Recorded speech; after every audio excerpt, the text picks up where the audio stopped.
Hello, I'm Amorena. I'm only the person who's asking some questions here on the Women of Success YouTube channel created by Victoria Bularda.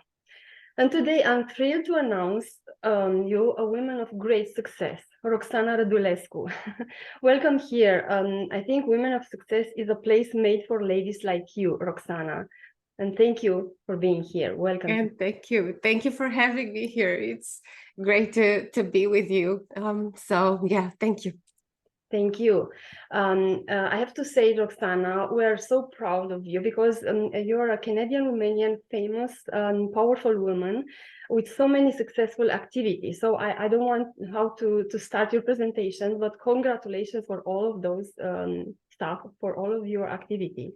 And thank you again for accepting our invitation here. Okay. Let me please introduce you to the audience. Your impressive business card. I have to read it because it's big, and I have to start somehow. So first of all, you're the founder of All Personal, which is an amazing company. I think it's very small, but with a big activity. So it's a Canadian leadership and team coaching and training company. And you got this smart motto, it's all personal, it's nothing just business, and I love it. I will ask you first of all how you choose this name for your company, and for the very first beginning. I mean that moment. So you think about, you thought about this, how can I name it, and you choose it, and it's great. Please share with us that moment. Thank you. I'm happy to share because it's because it's called All Personal. People ask me, why do you have a business that's called All Personal? So but to be honest, it started from the good old nothing personal, just business. And it's funny because we were watching a movie, and it was actually a cartoon. And there were, I don't remember what it was called. We were watching it with our kids when they were way younger. Now they're teens. And there were aliens invading Earth, and they came here and they said, oh, don't worry, nothing's gonna happen, all good, but you're all gonna die, nothing personal, just and I'm thinking, wow, that's true. That's such a great context of putting it. And then when I was thinking of founding my own business, because I'm in the soft skills leadership development space, it started from that, and then it went to, it's all personal because it's either intrapersonal, so how we manage ourselves, or interpersonal, how we manage our relationships with others. So that's why it's all personal. Nothing is just business. Yeah, thank you for sharing this. And we're afraid to share personal things, right? In general, but you're making things to be so easy. You have a very clear. So when I searched for my documentation, everything would appear with your name. It was so clear, and I felt like I know you because we just met, right?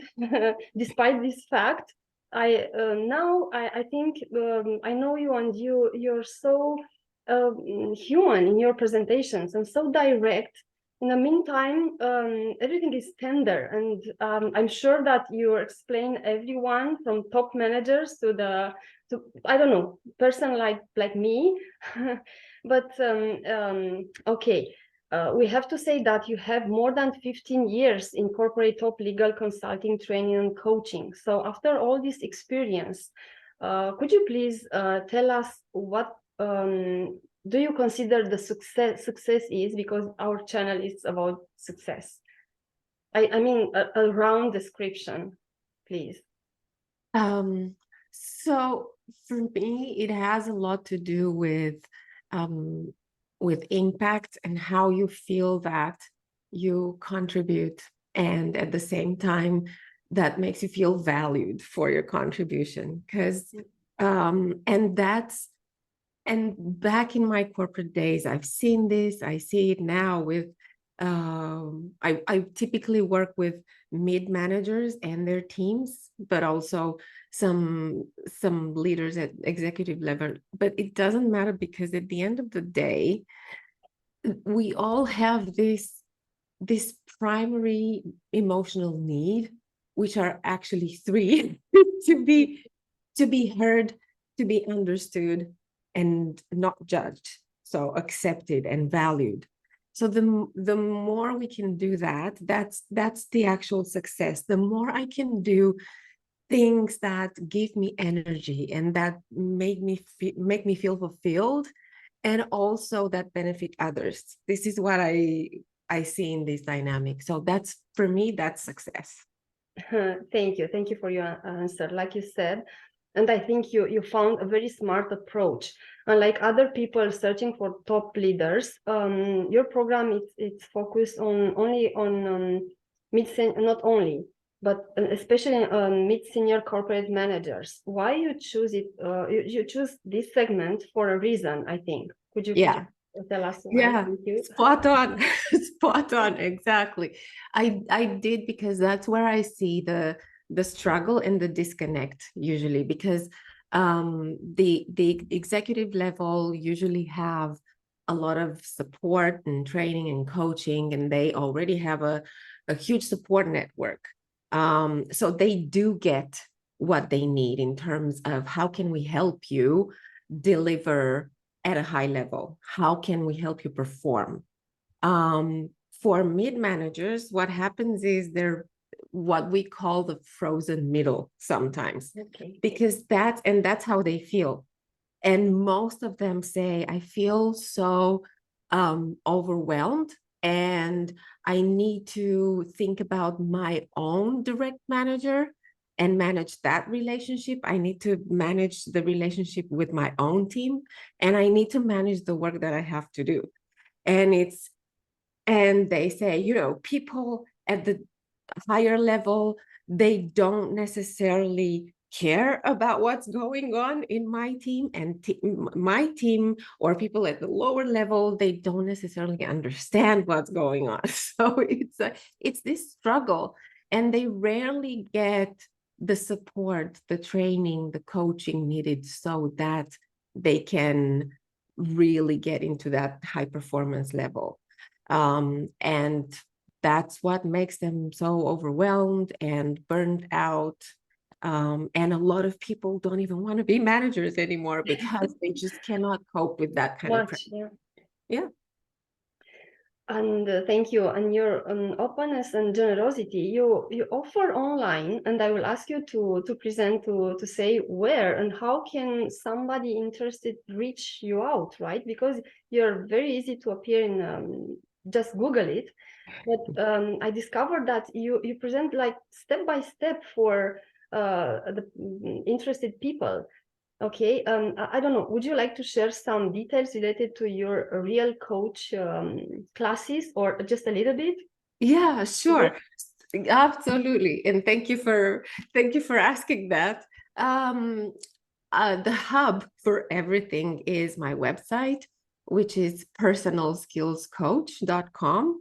Or if you Google Roxana at all personal, you will find information, and you will find my website. And that's where you also get links to my YouTube channel, to all of my social media. I'm pretty much everywhere, but mainly on LinkedIn and a lot of Instagram. interviews, I have to say. Yes. A lot of interviews, and you're because I love to spread the word, and help people and share some leadership development tips. And I also have some free resources for leadership development on my online learning platform, where I have more videos and more material. So, but again, if you want to check that out, you go to personalskillscoach.com, and that's where you find the links to all of the free resources that I have. Yeah, thank you so much. In my searches, I discovered a big surprise. I found that you're teaching the millennials, which is a great segment, because we're living in the future somehow. The future is here, so networking, and I don't know. I love also your expression, the spider web. So networking is not only, sorry, let me show you this and our audience. So your experience and your expertise is from Canada, but also from UK, and started in Romania, I believe that. So what next? This is right. This is next. So we are living in this space, and I would like to ask you to share what you want to say about your work with millennials. It's a great, great work because they are special clients, let's say like this for you, but our children and we are surrounded by them. So they are the future or the Yeah, present in the future. exactly. And that's what got me started. Because I am a Generation X threshold millennial. And I've worked with millennials a lot, and I have two kids who are Gen Zs. Yeah. So in a way, for me, that is a little bit selfish because I No, want to you're make generous. No, I will. yeah, but it's how I think about how we can create a future of work or where the workplace is more sustainable Yeah. in the long run. So when we look at the next generations, to be honest, I didn't want my kids to experience some of the things that we know are happening in the workplace, and sometimes they're still happening right now. And in a way, that's what made me choose the millennial generation. First of all, because yes, they're the ones who are now the mid managers, mid to senior managers. That But segment, your segment. exactly my segment, but also because they will be working very closely with Gen Z, and they have a lot of influence on what happens in the future and how we can create a future of work that we're proud of and happy with, and not just for ourselves, but for other generations that are coming. So that for me is the motivation and the drive. But I love working with them because they've already brought a lot of changes in the workplace. I mean, it's due to them that we're even talking about work-life balance, which is what I call work-home balance, because life is, I have one life and I go to work, I do work, and I have my home, and I need that balance between work and home. And this is huge because before millennials, we didn't have this conversation in the boardroom. As Exactly. Gen X, I never heard it. Yeah, you go to work, you have to do your stuff. There is no such thing as caring about who you are and what you do, other than in the work environment. So yeah, that's pretty important. And in the way in which the pandemic changed the whole conversation and changed the way in which we're working, that's gonna expand. And talking about the spider web, we're Yeah. already working at a more global level, and we're connected, and it's easy to work with. Even now, like, I'm in Canada, I work with people all over Europe, the US. I even have some virtual friends that we never met in person, but they're in Australia, so they're in the future. So I think this is what we can focus on more. How can we create that workplace where we can really bring our best self, Yeah. because we want to feel valued and heard and seen. Yeah, yeah, thank you. Talking about value and but I want to link with your great experience in HR as well, and working with millennials. So if I don't know, the big companies or even in the government or something, they have to look at your work and ask you to help them to understand the millennials and how to deal with I don't know how they have special they know what they want, right? I saw in your videos, so I don't know by myself. I search a lot about you, and it's amazing how you understand those things. And I don't know, you can work on that field, and you can be It's a you know great what teacher for, yeah. And I don't know, yeah, do you have because some? Because I work with them and I see their struggles. So and on the other hand, I see their drive as well. And I think that's what has benefited us all, not just the millennial generation, to be Oh, of honest. course. Yeah. The, the things that they brought, everybody benefits from right now. Yeah. But I see that there's a way in which we can look at each other, because the millennial generation is very um, focused around coaching as not just a management style, but a lifestyle. If Exactly. you So, look at what, yeah. what happened with a lot of them who are parents and were coaching their kids, like parenting became a thing with millennials. Yeah. Like in your example with Alice from Wonderland, right? They know what they want, so they know their path. So Yeah. companies should change the mindset, talking when they're hiring them. And Yeah. you can be a great link between the great companies and these. Thank you for sharing Yeah. that.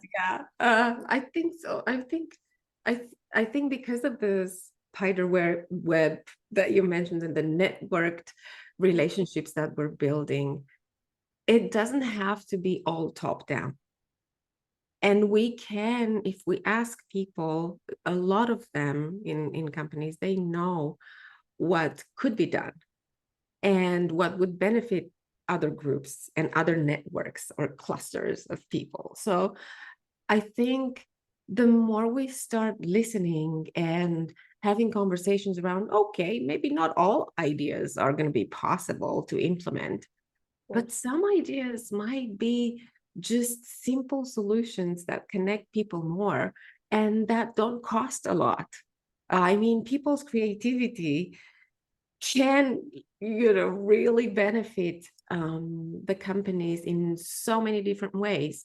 All we need to do is ask and pay attention to what's happening. Like in Alice in Wonderland's case, if people know where they want to go, they will also understand which path they can choose to get there. So you don't have to do everything on your own just because you're at that executive level. The more you get people involved, the more included they will feel. And the more included they feel, the more motivated they feel.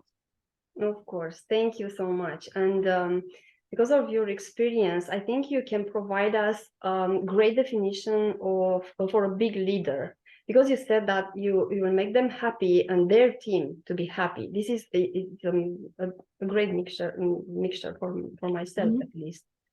Yeah. So your Yeah. definition for a big leader. I believe that too. I think a great leader will know how to lead and also will know how to follow. Because again, you're not alone. And I always do this.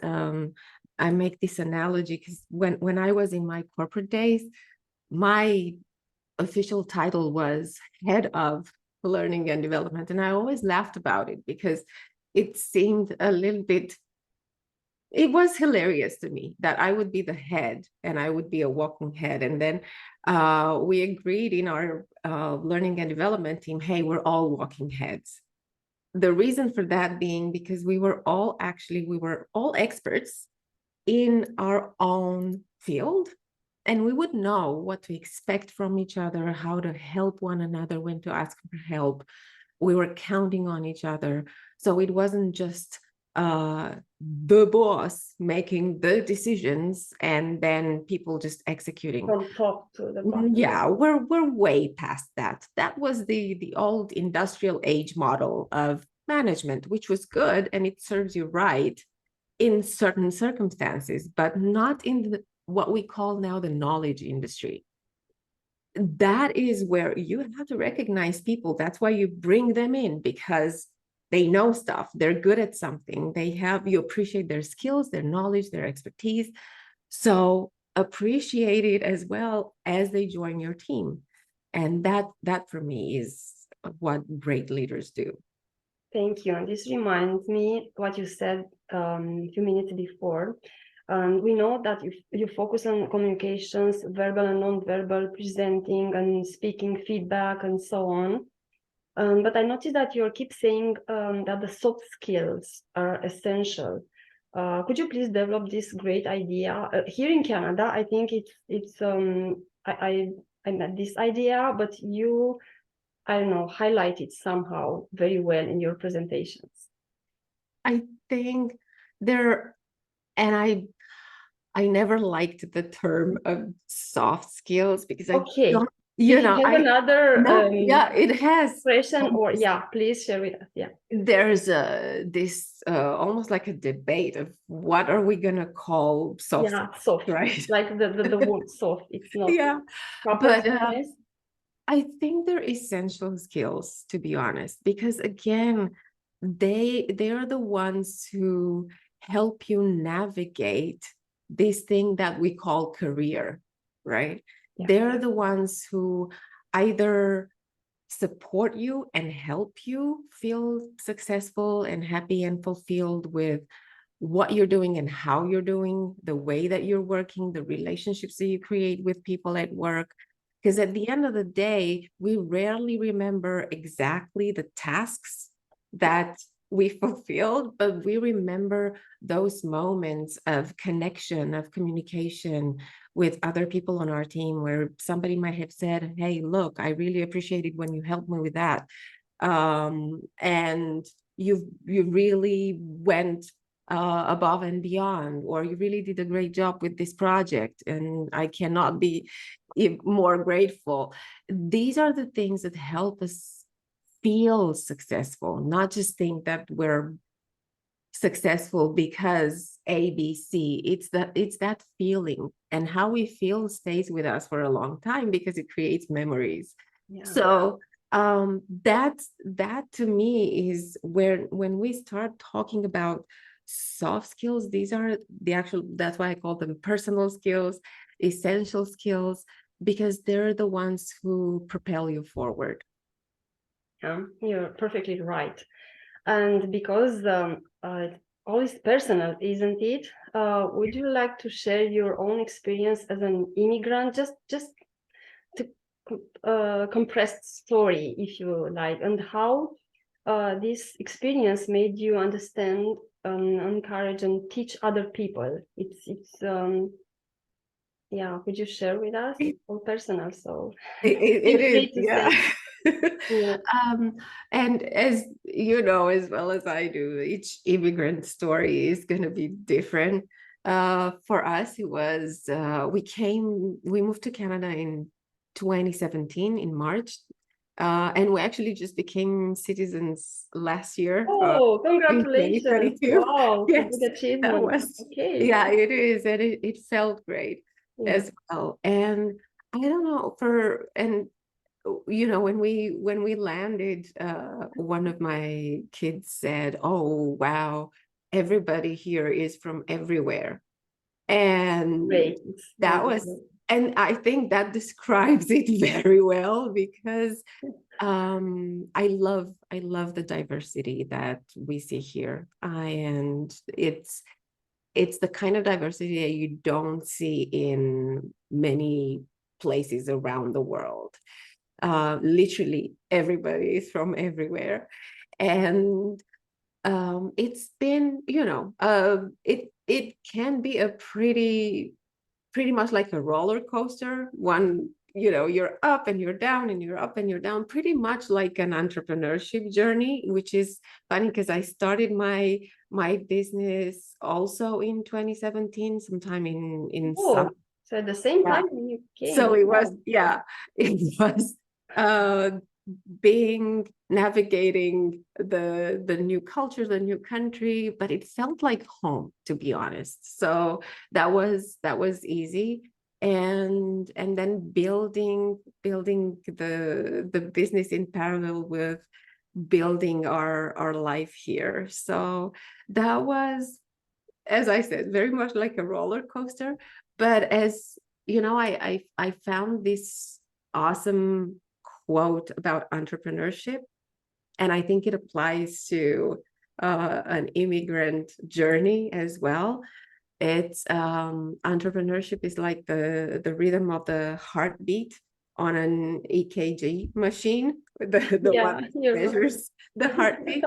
Uh, and 1 minute it's up, 1 minute it's down, but when it's flat, you're dead. So you don't want it to be flat. You want to appreciate the highs and the lows. So I think that's really helped me in the good times and especially the bad times. Yeah, and congratulations. I think you are the best manager. So you know how to, I don't know when you have time to do so many things. So I just want to ask you again to repeat your website's address because it's important for people to know how to reach you out. But Sure. I don't know, maybe three of your habits to share with us, three of your habits, how you prepare for all of those things, podcast, everything what you're doing in your activity. It's you know what helped me? And actually, let me share. Yeah, show us something. Thank you. I can Wow. recommend like Okay. this. This is an awesome book, and it's more than the Thank title. you for Title sharing it. the title isn't that. I mean, it can you like it or not. But it's I can tell you it's more than just another personal development book with this is the recipe for this, that. It applies to so many instances of our lives, both at work and at home. It's so good for parents. Those of you who have kids, you will find a lot of tips in this book as well. Good Thank you. for leaders, for managers. So for me, it's all about um, not being a bottleneck. And this was the rule that we had when I was leading teams, and this is a tool that I use now when I lead myself in my work. I don't as much as you can do the things that really depend on you that others are waiting for so that you don't become the bottleneck, because what I found is the minute you become it, it really starts to overwhelm you because there's going to be things piling up, and at some point the bubble will burst, which the bubble is you, and it might be because of overwhelm or burnout or whatever it is. And so as much as possible, don't be a bottleneck. Do your thing, and then let others know what they're supposed to do as well in that project that you're working on. This is my number one rule. The second one being I have everything scheduled in my calendar, including my workouts. This is Because great. Yeah. I need that discipline. And I'm not a particularly disciplined person. I'm pretty much a very creative, go with the flow person, but I found that discipline only helps me be even more creative. So I had to really work with me on that to become more disciplined. So don't be a bottleneck, and yeah, work on your self-discipline. Thank you. Thank you for sharing all these things. You can search for Roxana Radulescu, all personal, and it's impossible to not notice and admire your real speaker talent. Sorry, see my yeah. And thank you so much for this interview, for your time, especially when you said like now your schedule is so busy. And thank you. We appreciate. And I don't know, here at the Women of Success YouTube channel, I think your presence is very welcome, and the people, I don't know, they will search for you right immediately when after they Thank will you. listen this interview. Thank you so Thank much, you. Roxana. Thank Thank you. And you. I'm a follower of your YouTube channel, of the Women of Success We're channel. wishing you So, success yeah. in your career, okay? Thank you. Thank you so much. Appreciate it. And thank you for having me. It was so nice to have this conversation with you. Thank you, Roxana. Thanks again, and bye-bye. See you Bye. next time. Yeah.